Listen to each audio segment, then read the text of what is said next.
Hi, Bev Adamo from Wild and Wise Women, Wild and Wise Sisterhood, and I am in a surprise location today. I'm so excited about it, and here with one of my very best, most amazing friends and colleagues and mentors and everything else, Emily Rose from Fearless Feminine, and I'm so excited for her to be here because one of the things at this divine appointment, so let me say that because I feel it's so important to remind all of us that we are here by a divine appointment. So it's about stress to bliss.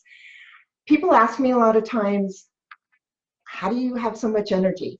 You know, how can you keep going and going and going and going? Well, one of the reasons is because I don't live in stress. I do not live in stress. I live in bliss.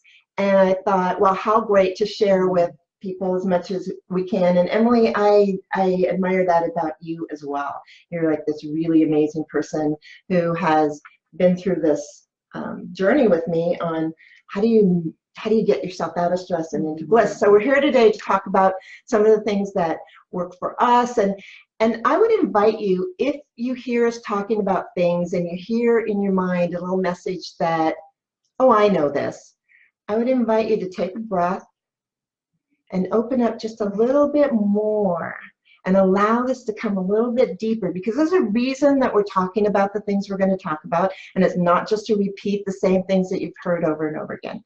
It's to remind you about how to remember who you truly are, and that is this being of abundance and bliss. So how does that sound? Awesome. Sounds amazing. Hi. Yeah, Emily. So one of the things that we've talked about is about, and I've one of the sayings that I have out there is about, it's not about time, it's about choices. And so I know that we all have more than enough time to do everything we choose to do. And at a certain point, when we up level from choice to commitment, then it's a whole different ballgame. So I want to talk a little bit about how making a true commitment takes the stress out of your life. And Emily, you just got back from where? From CrossFit. CrossFit. Oh my God. Yes, literally. Just walked in the door. Yes. So, yeah, and I wanted to, we this weekend have been talking about how real commitment takes choice off the table. And that and so I kind of wanted to share my story that I just recently went through around this topic, because I think, so I'm a coach as well. I'm a coach for women, and I work with the feminine energetic, bringing more ease and flow into women's lives. I work with women that are on the brink of overwhelm and things like that, because I've been there, and I had to learn how to do things differently that included being in the flow while still being productive. So taking inspired action versus force. So I've studied this for a long time, and recently have been playing with this concept of commitment. Not so much playing with it, but actually experiencing it in a different way. So it was about a month and a half ago. What I experienced was, and I think this is where we can have quantum leaps or transformation, is when our state of being shifts. And so I want to talk about commitment in relationship to being versus doing. So for many years, I knew that personally, I knew that for some reason that committing to, or like regular exercise, was going to be catalyzing like my next level of growth. So for many years, I attempted to commit to exercise. I went to the gym and I did the things that I thought I needed to do. I made the goals. I tried to show up, but it always ended up feeling forced or turning from sort of intrinsic motivation to extrinsic motivation. So something that maybe felt compelling at first would transition into something that felt obligatory and heavy. And I really did have a commitment to not do things that felt like obligation, to stay in a state of expansion and elevation. And so the commitment to exercise didn't happen, but I also still intuitively knew that when it was time for that it would represent my next level up in all areas of my life. And so it was about a month and a half ago, I was sitting with a friend for drinks, and he was telling me that he did CrossFit, and I was just like, oh my gosh, CrossFit, like that's insane, you know. I come from like a ballet background from childhood, like I like dance and yoga and things like that, and I'm like, yeah, CrossFit. And he was like, you should come, and I was, you should join us. And I was like, and the way he was kind of inviting me was very much eye contact, and it was a real invitation, like a soul invitation. And I watched myself in his eyes. I watched myself with, you know, oh, well, you know, that's not my, like, I don't know, regular exercise for me. I have this thing around it. I know it's my growth edge, and da-da-da. And I just, like, heard all the things coming out of my mouth, the excuses, the reasons why this is the thing that I can't do, and da-da-da. And he just looked at me. He just held his eyes on me. And I was just like, oh, no. Oh, no. Oh, no. Is this it? Is this it? Thank you, universe. Is this going to be it? It's to CrossFit? Really? It couldn't be yoga? It had to be CrossFit? And I got a full-on yes. And in that moment, choice was gone. In that moment, my being shifted into someone who does CrossFit. My being shifted into the state of commitment. So no longer, choice left. It wasn't, am I going to be going to a class? Am I going to be doing it? There was no more of that. In that moment, when I finally, when in that moment the reasons and the excuses got swept away and the truth of it came out, that it was a yes, that's the transformation that occurred in that moment in my state of being, went to a state of commitment. And there was no longer choice in that. And now it's easy to show up. I mean, CrossFit's not easy, but no, but it's fun. It's so fun, and it doesn't feel heavy, and it hasn't shifted to something that it feels like, oh, I really should go do that. There's none of that anymore. It just is what I do now, and I love it, and it's so fun. That's awesome, Emily. Thank you. And that's the whole point, is that commitment can totally take us from a place of stress into a place of bliss, because we are that. So we could talk about, and we'll mention a few things, such as, you know, meditation is awesome for bringing us into a place of serenity and neutral observer and all of that. So there's a lot of different practices, such as CrossFit or the meditation, or different things, different self-care, different ways we can take care of ourselves. And unless we make that commitment, then we're always bombarded by these choices. You know, do I have time to do this? Oh, somebody wants this. Oh, I have this that's a possibility. And when we know, though, that we're truly committed to who we are and our beingness, that totally shifts us from stress to bliss and a life of that. And will things come up? Oh, sure. So how do we handle that when we're, you know, we've made the commitment, we're committed to self-care, whatever form that is. And I would invite you to open up and intuitively know, or intuitively ask, you know, what's my next best action, or my next best place for me to look at? How can I commit to myself and my self-care? So what happens when, you know, things come up, because they will? Yeah, so I love that you brought up meditation and other forms of self-care, because I think that often we mistake a lot of forms of self-care as kind of like the conduit for achieving ease and flow. But when meditation or journaling or reading or, you know, relaxation actually becomes like obligatory again, right? So really those we think those are the tools to creating a life that feels expansive and in the flow and stress-free. But really those are like kind of mediums that we can use to get there. The real tool is being tuned in. So however you need to get tuned in to what does feel right for you in the moment, that's the tool. The tool is the intuition, and meditation and these other forms of self-care are ways of getting to that inner answer. And so this is how, and I was actually talking with my boyfriend and a friend about this thing around commitment and choice and things like that. My boyfriend was arguing with me. He was like, no, but you have to, like, if you commit, you're making the choice to show up over and over again. I was like, no. And so this is where the distinctions kind of get really nuanced, is that if What you're going for is actually like, or what occurs is your who you be has shifted, so that it is no longer every time you're confronting, should I sit down to meditate? Should I go to exercise? Should I do this thing? It's part of your identity now, sort of. It's who you are being in this moment. Who are you? A lot of people like to say, who are you becoming? I like to say, who are you being?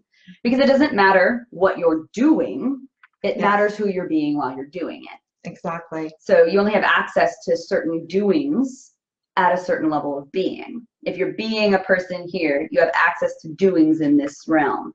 But when your being shifts to here, you now have access to doings at different levels that you didn't before. So, absolutely. Yeah. And some of you know out there that I made a pretty big physical transformation. And the way I did that was through making a commitment.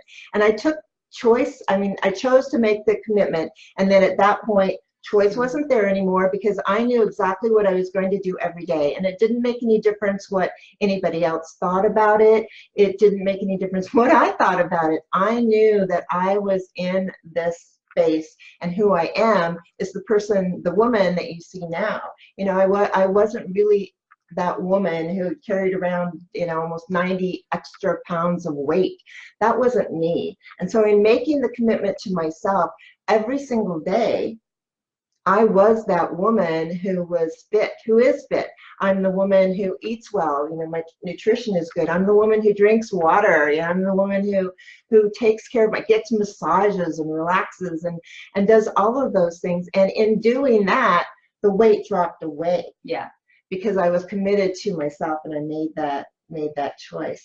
And as I'm thinking about this, also another tool that I'd like to bring forth is that of decluttering, because that's what in my commitment, and when we make our commitments, when we have the intuitive hit about what is our next best commitment, in getting that, sometimes there are too many other things around. So I highly invite you to look at how in your life can you declutter. And I'm not talking about just the physical declutter, just your environment, although that's really important. And it's amazing what a difference that can make.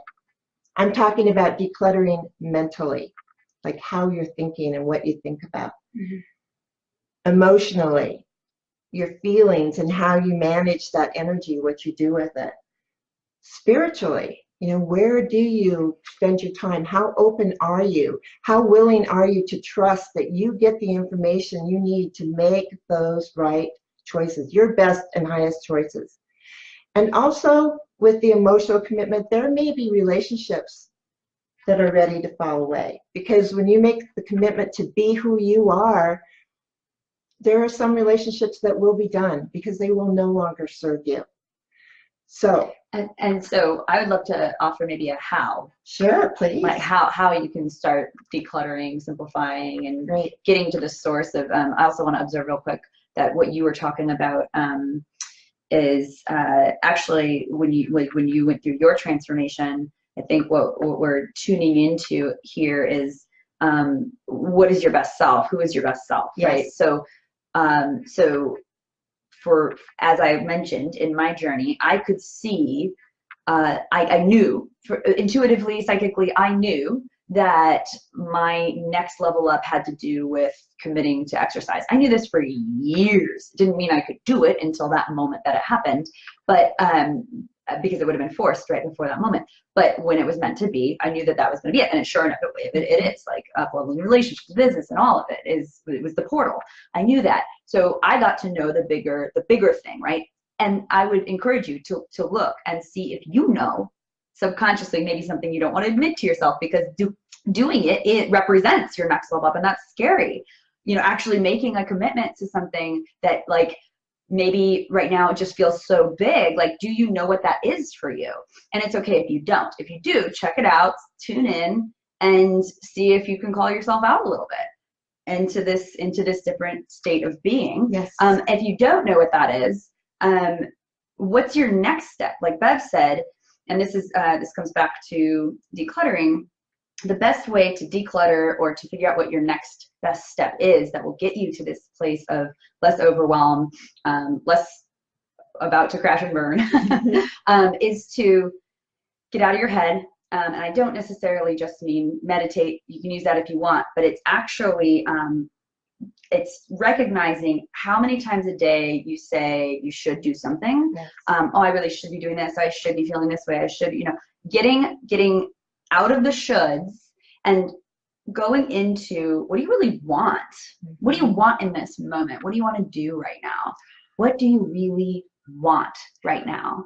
That's going to let all the noise fall away and focus you in on what your intuition is compelling you toward. And then the next step, you do it again. It'll show up. You get to this place, you start doing what you want. Like maybe it's take a bath or go on a walk or love on your pet, before doing emails, right? So you go and you love on your pet, and you're loving on your pet, or you're in your bath, or you're on your walk. And from right there, now what do you want to do? What do you want to do now, right? Maybe it's answer the emails. Maybe it's not. Maybe it's go to a movie. Whatever it is, follow the want for a while, because whatever feels like a should right now, when you give it enough space, it'll become the want. Your productivity will happen. But if you force the productivity, what you're producing from that place isn't going to be as powerful as what you produce from the place of expansion and joy and an expression of creativity. Absolutely. Yeah. Yeah. Thank you, Emily. That's Yeah. awesome. So I love that, because this is really, it's about going from a life of stress to a life of bliss. And it can be and is profoundly simple. Is it easy? Maybe, maybe not. And that's when I want to bring in this concept of another tool for you to use is community. And you can use communities such as the Wild and Wise Women and Wild and Wise Sisterhood. I mean, we're there for each other.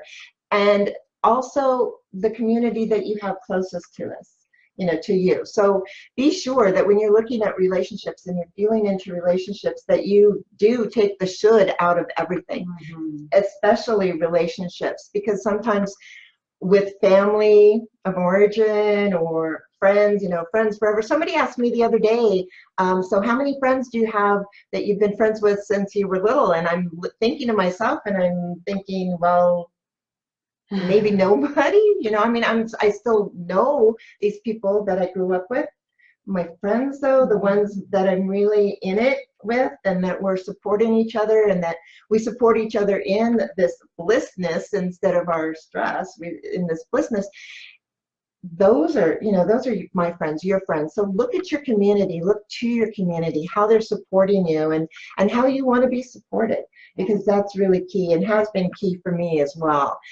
Without my community, without my friends, without amazing people in my life, without coaches and mentors and masterminds and all kinds of things like that, those are all great pathways to go into this place of bliss, and that will help you to keep, and they have helped me keep my commitments to myself when I have that there. Yeah. So any last words? Yeah, I love that. It's that's the power, I think, of coaching and community and mentorship, is having someone constantly seeing you in your greatness and calling that out. Absolutely. Because if it's up to us, sometimes we go back to our little selves, right? Yes. And so having our people hold space for us and help us confront our highest self and our greatest self, like over and over and over again, like that's how we can keep going up and up leveling and getting what we really want in our life. Absolutely. And I'm thinking about the fact that I didn't feel like for a long time that we're going a little over here, and I'm okay with that. We're a life of bliss. Well, first of all, I didn't know that it was possible to go from stress to bliss. And then once I saw, oh, it is possible, then I started a little bit of a tussle with, do I deserve that, or I don't deserve that? And so there are different levels of that. And, on the top level, I could say, yeah, I absolutely deserve a life of bliss. And yet there were layers. And so it's been my community, it's been my coaches, it's been my friends, and my connection with source, with spirit. That has been so key in me understanding that I am love, and I am loved, and I'm the beloved, and I deserve to have this life of bliss.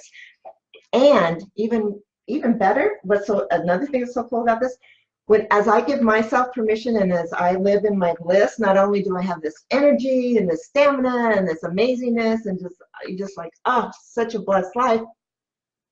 When I choose that for myself, I allow others to give themselves permission to choose it for themselves too. It's just been amazing to me how much for example, with my daughter, the more I am in my bliss and taking care of myself, the more she's allowed to grow and be and know who she really is. Not my daughter, she's herself. And that's so great too, because she's my heart. So being able to know that by me living in bliss is a gift to her, it's like, wow. So please know that as well. And anything else? I'm so happy to be with you today. Thank you. Thank you for having me. This has been a beautiful community to be checking out lately. So I'm super excited to see where we go from here. Yes, and again, so thank you, Emily Rose with Fearless Feminine. And if you don't know how to contact her, she's one of our community members. So please feel free to reach out to her. And know that stress can be in the past. And who you are right now and the future you're creating for yourself through commitment, through decluttering, through community, through allowing that connection with Source, you absolutely have everything you need to go from stress with ease into a place of bliss and enjoying your life no matter what comes up. So thank you again for joining us. Bev Adamo, Wild and Wise Women, Emily Rose with Fearless Feminine, and go out, be wild, be wise, and until then, love to you. Thank Bye. you.